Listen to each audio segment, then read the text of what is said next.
What is liberalism? Liberalism is a political and moral ideology that concerns itself with liberty, limited government, capitalism, equality, civil rights, along with other things, for lack of a better word, generally.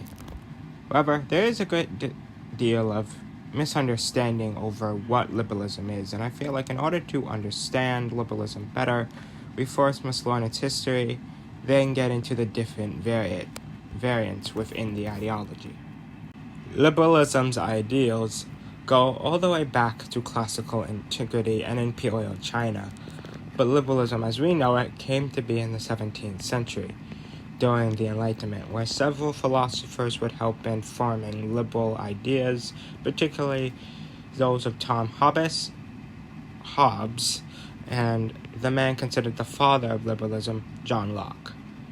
John Locke would develop liberalism based on the idea of the theory of the social contract and the idea of the state of nature, ideas that would come from Tom Hobbes. What is the state of nature? It simply asks the question, what was it like before there were organized societies? Hobbes believed it to be quite warlike before the creation of the state.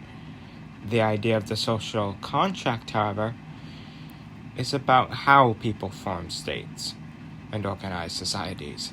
Tom Hobbes believed that the idea of the social contract between people was made to ensure their security, creating the state. Hobbes would use these ideas to advocate for a strong monarch. Locke, however, had different thoughts, using them to develop what was at the time a radical notion, the idea that a government requires consent from the governed in order to be legitimate, saying that if a monarch violates the social contract, the people had the right to overthrow them. And later in the year 1690, would release a book called The Two Treaties, a book that would be the foundational text to liberalism as we know it.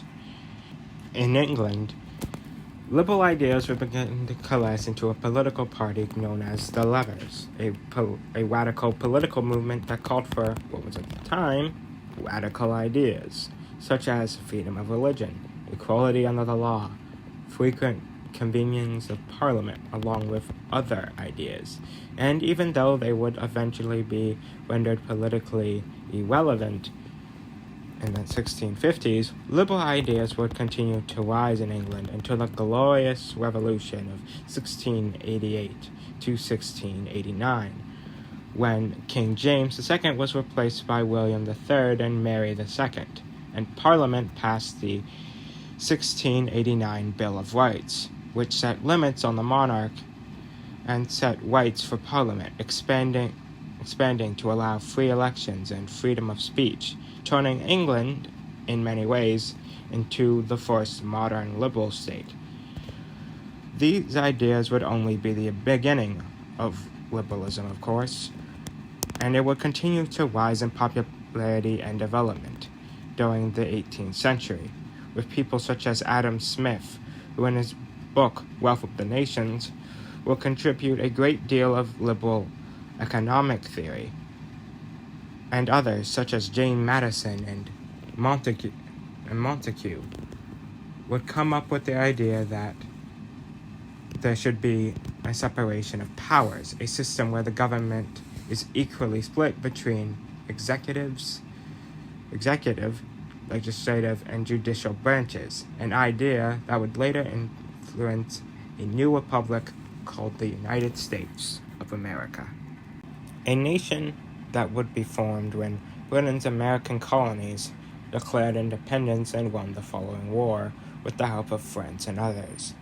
The United States would be the first nation in the Americas and the world, in many ways, to fully experiment with a liberal constitution, with the current constitution being created in 1787 after the Constitutional Convention, making it the oldest liberal document in the world.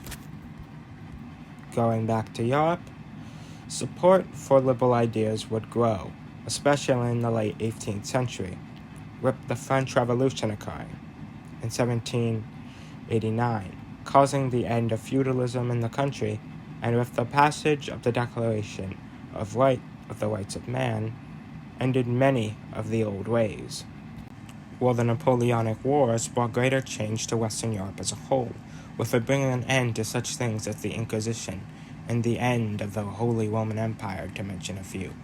While in Britain, the radical liberal movement began during the 1790s, a movement that focused on parliamentary and electoral reform. In Latin America, liberal ideas would play a role in the independence movements that were rising throughout the Spanish and Portuguese colonies. It would be in the 19th century that liberalism truly became more widespread, with the abolition and suffrage movements growing and spreading all over the world. And we would even see the rise in support for women's suffrage by the end of the century too. It would be also in the 19th century, many countries would adopt more liberal ideas and constitutions, such as France, and liberalism would serve as a unifying force, with liberalism playing a role in the part of the formation of Germany and Italy. It would also be in the 19th century that liberalism's ideas would spread to the Middle East, leading to periods of reform all the way into the 1930s, when it began to decline in support. Even though liberalism would waver in support in the Middle East, the 20th century as a whole would be the liberal century, when liberalism became the dominant ideology across much of the world, starting with the end of World War I and the end of the old empires, leading to the creation of several liberal nations throughout Europe. The 1930s and World War II would see a setback in liberalism, as communism and fascism would rise in support. But many changes would also occur to the ideology within the 20th century, such as the creation of modern liberalism as we know it in the United States, thanks to the New Deal, and the formation of Keynesian economics, an economic theory that would be dominant in liberal countries until the 1980s, where neoliberalism started to gain in popularity due to such leaders such as Thatcher and Reagan. Okay, to summarize the latter half of the century quickly, considering I do not have much time, we would see communism and liberalism duking it out, and liberalism would ultimately come out on top, creating our modern neoliberal world where liberal democracies reign supreme. And now I would go into detail about the various ideologies within liberalism, but considering how big of a topic this has been, I am going to make a separate video for that one. And also, I want to say sorry for the sound quality throughout the video. I may be using the same software, well, same app, but it's changed a bit, and I've also got a better phone. So there's been a few changes here and there. Anyhow, thank you all for watching, and have a great day. And please like, share, and subscribe. That would help the channel. See ya.